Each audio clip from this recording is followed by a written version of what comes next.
Hey guys, welcome to Target Sarkari Naukri. मैं इरशाद Ali. Super TET 2021 की तैयारी हम अपने इस चैनल पर शुरू कर चुके हैं, जिसमें सिलेबस के अकॉर्डिंग 10 नंबर के क्वेश्चंस आपसे पर्यावरण एवं सामाजिक अध्ययन के पूछे जाएंगे और उसी में एक टॉपिक लिखा हुआ है आपके महाद्वीप यानी कॉन्टिनेंट। आज इस महाद्वीप को हम समझेंगे कि पृथ्वी पर कुल कितने महाद्वीप हैं, इन महाद्वीपों का ओरिजिन यानी ये बने कैसे, इनकी उत्पत्ति कैसे हुई, फिर एक एक महाद्वीप को हम डिटेल में पढ़ना शुरू करेंगे।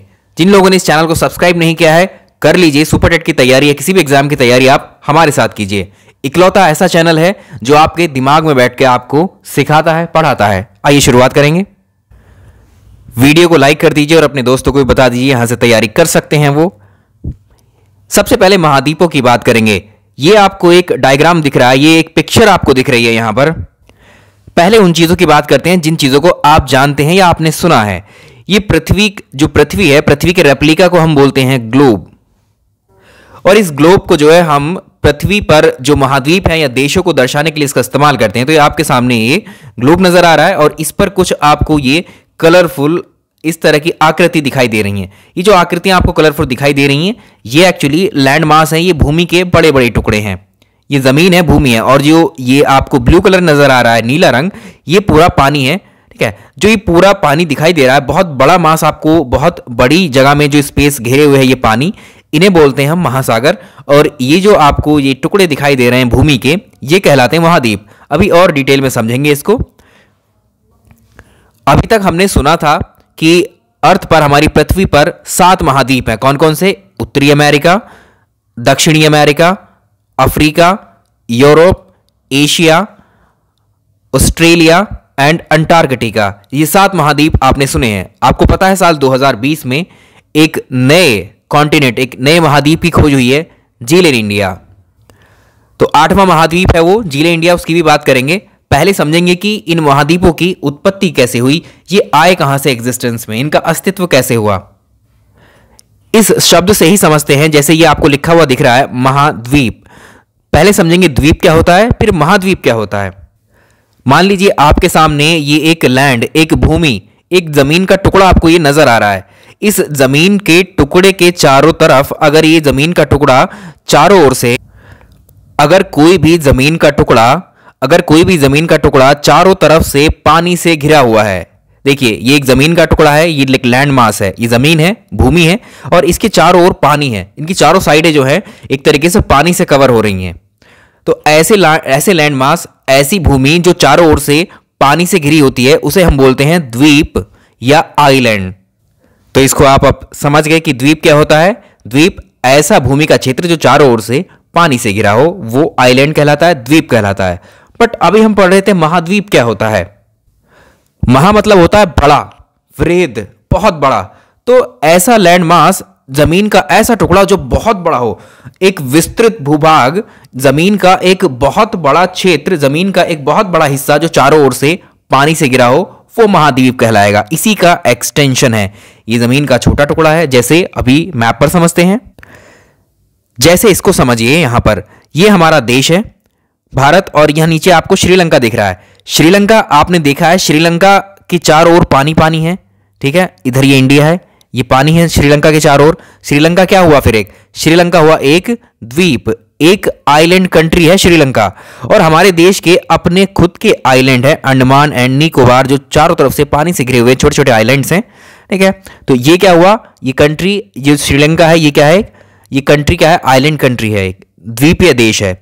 अगर हम बात करें महाद्वीपों की, तो ये देखिए ये अफ्रीका है, ये कॉन्टिनेंट है, ये अफ्रीका का बहुत बड़ा टुकड़ा है। ये पृथ्वी पर जमीन का बहुत बड़ा टुकड़ा है, और इसको जो है चारों ओर से पानी ने घेरा हुआ है। तो ये क्या हुआ, ये महाद्वीप। यहां देख लीजिए ये कितना छोटा है और ये कितना बड़ा है। तो ये जो बहुत बड़े भूखंड होते हैं, जमीन के भूमि के जो बहुत बड़े भूखंड होते हैं, भूमि के हिस्से होते हैं जो चारों ओर से पानी से घिरे होते हैं, वो महाद्वीप कहलाते हैं। तो हमारी अर्थ पर, पृथ्वी पर ऐसे 7 महाद्वीप हैं।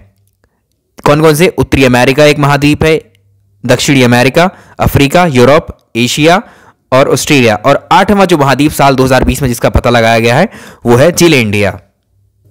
तो ये समझ में आ गया आपको द्वीप क्या होते हैं, महाद्वीप क्या होते हैं। देखिए ये सारे जितने महाद्वीप हैं ये सब चारों ओर से पानी से ही तो घिरे हैं। ये ब्लू कलर जो है ये वाटर ही तो है सारा। देखिए इन लैंड मासेस को अलग अलग करके जो है इनके नाम जो है इनके दिए गए हैं। आइए अब समझते हैं कि ये कॉन्टिनेंट जो आज हमें ऐसे नजर आ रहे हैं, एक ये हैं एक ये हैं, ये लैंड मास, ये जमीनें, ये महाद्वीप ऐसे नहीं हुआ करते थे शुरुआत में ये सब एक जगह पर थे। जितने भी लैंड मास थे, ये हिस्से थे, सब एक ही जगह पर थे, आपस में सब ये कनेक्टेड थे। आइए अब समझते हैं कि ये बने कैसे। चलिए, महाद्वीपों की उत्पत्ति की बात हम करेंगे, ओरिजिन ऑफ कॉन्टिनेंट, यानी कि महाद्वीप बने कैसे।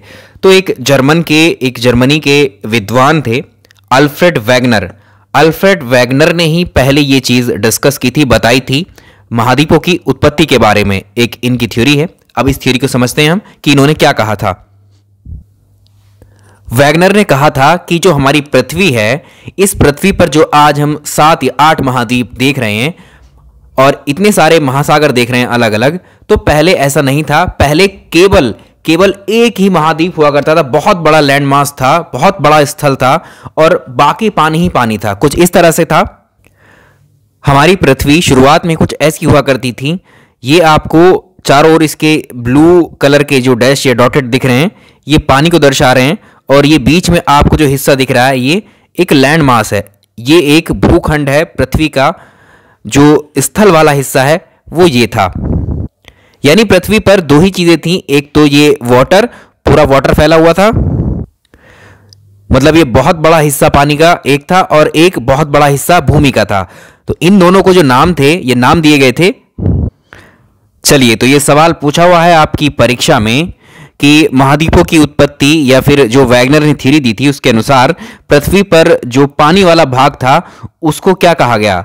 तो ये महासागर, जो बहुत बड़ा पानी का हिस्सा दिख रहा है, वैगनर के हिसाब से इसको नाम दिया था पैंथालासा था। और ये बहुत बड़ा भूमि का जो हिस्सा था, जिसे महास्थल कहें आप, एक अकेला महाद्वीप कहें, इसको नाम दिया गया था पैंजिया। तो शुरुआत में एक बहुत बड़ा भूमि का हिस्सा था पैंजिया, और एक महासागर था पैंथालासा। यानी ये समझ लीजिए जितने भी महाद्वीप आज हैं, 8 के 8 ये महाद्वीप सब एक जगह जुड़े हुए थे, कनेक्टेड थे एक दूसरे से, सारे एक ही जगह पर केंद्रित थे ये। और जितना भी पानी था वो सब ऐसे था, चारों ओर था। ठीक है, तो ये जो स्थलीय भाग है, ये स्थलीय भाग, ये लैंड बॉडी, इस लैंड बॉडी को पैंजिया कहा गया, और जो वाटर बॉडी है, जलीय भाग है, इसको पैंथालासा कहा गया। यानी इस पैंथालासा के ऊपर ये पैंजिया वाला हिस्सा आपका तैर रहा था, ये स्थलीय भाग इस पानी पर तैर रहा था। समय बीतता गया और फिर क्या हुआ, ये जो पैंजिया वाला हिस्सा है, इस भूखंड पर कुछ बल लगे, इस पर एक टाइडल फोर्स, ज्वारीय बल, गुरुत्वाकर्षण बल और उत्प्लावन बल। इन तीनों बलों ने जब इस पर कार्य किया, तो इन तीनों बलों के प्रभाव से ये बड़ा वाला जो पैंजिया है, बड़ा हिस्सा, धीरे धीरे अब ये टूटना शुरू हो गया, स्प्लिट हो गया, ये अलग अलग खंडों में ये बट गया। ये हमारा पैंजिया 2 भागों में टूट गया, और ये पैंजिया जब टूट गया 2 भागों में, तो इसके 2 भाग कुछ इस तरह से नजर आए। तो यही हमारा पैंजिया अब 2 भागों में स्प्लिट हो गया, टूट गया। इस पैंजिया का एक भाग हो गया ऊपर को, और एक भाग हो गया ये नीचे वाला। तो एक हो गया इसका उत्तरी भाग और एक हो गया इसका दक्षिणी भाग। तो इसके नॉर्थ पार्ट को, इसके उत्तरी भाग को क्या कहा गया, तो हम इनकी बात कर रहे थे। तो इसका उत्तरी हिस्सा, इस भूखंड का पैंजिया का उत्तरी हिस्सा टूटकर जो अलग हुआ, इसको ये कहलाया अंगारा लैंड, या इसे ही कहा गया लॉरेशिया। और इसका जो दक्षिणी भाग है इस भूखंड का, वो अलग होकर ये क्या बना, गोंडवाना लैंड।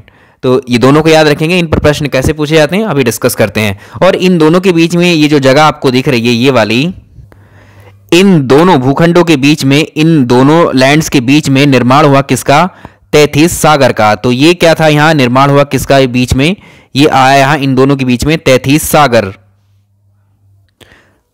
अब आप भी सोच रहे होंगे कि अभी तो हम बता रहे थे कि 7 कॉन्टिनेंट है, 8 कॉन्टिनेंट है, लेकिन वैगनर की थ्योरी के हिसाब से तो यहां पर 2 ही महाद्वीप हमें नजर आ रहे हैं। अब 2 ही बड़े लैंड है, एक अंगारा लैंड और एक गोंडवाना लैंड। जी हां, अब जो हमारे आज के 7 कॉन्टिनेंट्स हैं वो इन्हीं से टूटकर अलग हुए हैं। ये जो अंगारा लैंड है या लॉरेशिया है, इससे टूटकर जो महाद्वीप बने हैं उनको अब देखेंगे, और इससे टूटकर कौन कौन से महाद्वीप आज के बने हैं, भारत इनमें से कौन से हिस्से से टूट करके आया है, अब ये डिस्कस करेंगे। यहां से बनते हैं प्रश्न आपकी परीक्षा में। चलिए इसको ऐसे लिख लेते हैं, यहां से प्रश्न बनते हैं बहुत सारे। तो ये पैंजिया था आपका, पैंजिया 2 हिस्सों में टूटा, एक उत्तरी भाग में और एक दक्षिणी भाग में। आप हम देख चुके हैं डायग्राम पर, अब इसको लिख लेते हैं। उत्तरी भाग को हमने अंगारा लैंड कहा, और अंगारा लैंड जो फर्दर टूटा, और उससे टूटने के बाद में अलग अलग जो उससे आइलैंड निकल करके आए, वो कौन कौन, आइलैंड नहीं, जो महाद्वीप बने वो कौन से थे, एक तो उत्तरी अमेरिका, यूरोप और एशिया। अंगारा लैंड से तीन महाद्वीप बने, उत्तरी अमेरिका, यूरोप और एशिया। आइए देख लेते हैं। तो जो हमारा पैंजिया था, यहां देखिए पैंजिया क्या है। पैंजिया का जो उत्तरी भाग था वो तीन महाद्वीपों में बट गया, एक उत्तरी अमेरिका, एक यूरोप और ये एक एशिया। ये तीनों जो है हमारे, ये तीनों अंगारा लैंड के हिस्से थे। और बाकी जो बचते हैं जिसमें साउथ अमेरिका बच गया और अफ्रीका कॉन्टिनेंट बच गया और इसमें ऑस्ट्रेलिया बच गया और ये अंटार्कटिका, ये हमारे आ गए किसमें, गोंडवाना लैंड में। ठीक है, ये नीचे वाले गोंडवाना लैंड में डेवलप हुए थे टूट करके उस हिस्से से। आइए लिख लेते हैं उनको भी। तो यहां पर देख लीजिए आप, कुल पहले 7 महाद्वीप थे, जिसमें उत्तरी भाग में 3 महाद्वीप आ गए और दक्षिणी भाग में ये 4 महाद्वीप, दक्षिणी अमेरिका, अफ्रीका, ऑस्ट्रेलिया और अंटार्कटिका। ये 4 महाद्वीप निकले थे गोंडवाना लैंड से और ये 3 महाद्वीप निकले थे अंगारा लैंड से। अगर हम भारत की बात करें, भारत इनमें से किस में था, तो याद रखिएगा ये जो इस तरह से अभी निर्माण हुआ है किसका, हमारे महाद्वीपों का, इस थ्योरी को हम कहते हैं continental drift theory. Continental drift theory कहलाती है, जो किसने दी थी, ये अल्फ्रेड वैगनर ने दी थी। शुरुआत में हमने इसका नाम नहीं बताया था आपको, शुरुआत में जैसे एक नाम दे देते हैं तो आपको ऐसा लगता है कि कितना टफ टॉपिक है, पहले कहीं देखा हो या सुना हो। ठीक है, इसलिए हम जो है, अब ये थ्योरी आपको समझ में आ गई। अब इस थ्योरी का हमने नाम दे दिया महाद्वीपीय विस्थापन सिद्धांत, यानी कॉन्टिनेंटल ड्रिफ्ट थ्योरी, यानी महाद्वीप कैसे विस्थापित होकर के एग्जिस्टेंस में आए। तो जो हमारा इंडिया था, भारत जो था, इन दोनों अंगारा लैंड में या फिर गोंडवाना लैंड में किसका हिस्सा था, ये इंडिया हमारा हिस्सा था, गोंडवाना लैंड का हिस्सा था, हुआ करता था पहले। ये एक्चुअली ये पहले जो है अफ्रीका कॉन्टिनेंट के साथ में जुड़ा हुआ करता था, लेकिन आज जो इसकी लोकेशन है वो एशिया के साथ में है, इंडिया की। तो एक्चुअल में इंडिया जो है किसका हिस्सा था, ये दक्षिणी भाग गोंडवाना का हिस्सा हुआ करता था हमारा भारत। ठीक है, तो एक चीज क्लियर हो गई और यही थ्योरी कहलाई कॉन्टिनेंटल ड्रिफ्ट थ्योरी, यानी महाद्वीपीय विस्थापन सिद्धांत, जिसको किसने दिया, वैगनर ने। तो इसको याद रखेंगे, ये थ्योरी, ये कॉन्सेप्ट जो अभी हमने पढ़ा है, किसके द्वारा दिया गया था, वैगनर के द्वारा। अब ये तो हो गई आपकी स्थिति किसकी, जो हमारे महाद्वीप बने हैं। अब बात करते हैं ये महासागरों का निर्माण कैसे हुआ था। तो जो वैगनर थे, इनका कहना था जो ये आपका नॉर्थ अमेरिका है, नॉर्थ अमेरिका इस साइड में खिसक गया ये, और इसके बाद में अगर हम बात करें यूरोप की, यूरोप गया इस साइड में, तो राइट साइड चला गया यूरोप। तो इन दोनों के बीच में जब यहाँ जगह खाली हुई, जब दोनों एक दूसरे से दूर हट गए, तो ये जो है पानी यहाँ, जो पहले 2 ही लैंड मास के आसपास था, अब ये पानी यहाँ पर आकर के भर गया इस खाली जगह को। तो इसी खाली जगह में जो पेंथालासा का जो पानी था वो आकर भर गया, यही बन गया कौन सा, हमारा नॉर्थ अटलांटिक ओशन, ये बन गया हमारा। तो नॉर्थ अमेरिका और यूरोप के दूर हटने से कौन सा महासागर बना, ठीक है, ये आप लिख लेंगे। तो अटलांटिक महासागर कैसे बना, नॉर्थ अमेरिका और यूरोप के दूर हटने से। साउथ अमेरिका, जो साउथ अमेरिका है, ये साउथ अमेरिका और ये अफ्रीका, इसके दूर हटने से कौन सा बना, ये भी अटलांटिक ओशन है, लेकिन ये इसका साउथ वाला हिस्सा है। ये साउथ अटलांटिक है, ये नॉर्थ अटलांटिक है। तो ये दोनों याद हो जाएंगे अब आपको आसानी से। एशिया कॉन्टिनेंट जो था ये ऊपर की तरफ शिफ्ट कर गया, एशिया कॉन्टिनेंट ये ऊपर की तरफ शिफ्ट कर गया था, और खाली जगह जहां रह गई ये वाला क्या आ गया, ये इंडियन ओशन आ गया, हिंद महासागर आ गया। ठीक है, तो जो हमारा पैसिफिक ओशन है, जो ये प्रशांत महासागर है, ये प्रशांत महासागर जो है पेंथालासा का ही बचा हुआ भाग है, जिसके कारण ये पैसिफिक ओशन सबसे बड़ा ओशन है आज। तो पैसिफिक ओशन जो है, प्रशांत महासागर, विश्व का सबसे बड़ा, हमारी धरती पर सबसे बड़ा महासागर है। ठीक है, ये बचा हुआ पार्ट है किसका, पेंथालासा का। तो ये चीज आई होप अब आपको क्लियर हो गई होगी कि 7 महाद्वीप जो है कैसे, ये कॉन्टिनेंट जो है किस तरह से अस्तित्व में आए। एक एक चीज थ्योरी के आपके सामने है। अब यहां से क्वेश्चन जो बनेगा वो भारत को पूछता है, भारत किस भाग का हिस्सा था। ठीक है, तो आप आसानी से कर सकते हैं। अब जितने भी इसमें हमने डिस्कशन किया है, जितनी भी थ्योरी हमने पढ़ी है इसमें, चाहे वो द्वीप पर हो, चाहे ये आपके ओरिजिन पर हो, और ये थ्योरी, तो यहां से एक क्वेश्चन बन जाता है। बहुत सारी परीक्षाओं में देखा है क्वेश्चन, ये आपको आना जरूरी है, पता होना जरूरी है। चलिए, ये तो हो गया हमारा ओरिजिन ऑफ कॉन्टिनेंट। अब अगले जो इसका पार्ट रहेगा उसमें हम महाद्वीप में क्या डिस्कस करेंगे, एक एक महाद्वीप को डिस्कस करना शुरू करेंगे। जैसे एशिया महाद्वीप है, एशिया कॉन्टिनेंट को डिस्कस करेंगे, फिर यूरोप को डिस्कस करेंगे, फिर अफ्रीका को। ठीक है, उनके देशों को, उनकी खासियत को, वहां की, ठीक है, फीचर्स इंपॉर्टेंट जो परीक्षा में पूछे जाते हैं आपसे। तो चलिए इस वीडियो में इतने रहने देते हैं। पसंद आया तो लाइक करिएगा एंड शेयर भी कर दीजिएगा। Thank you so much.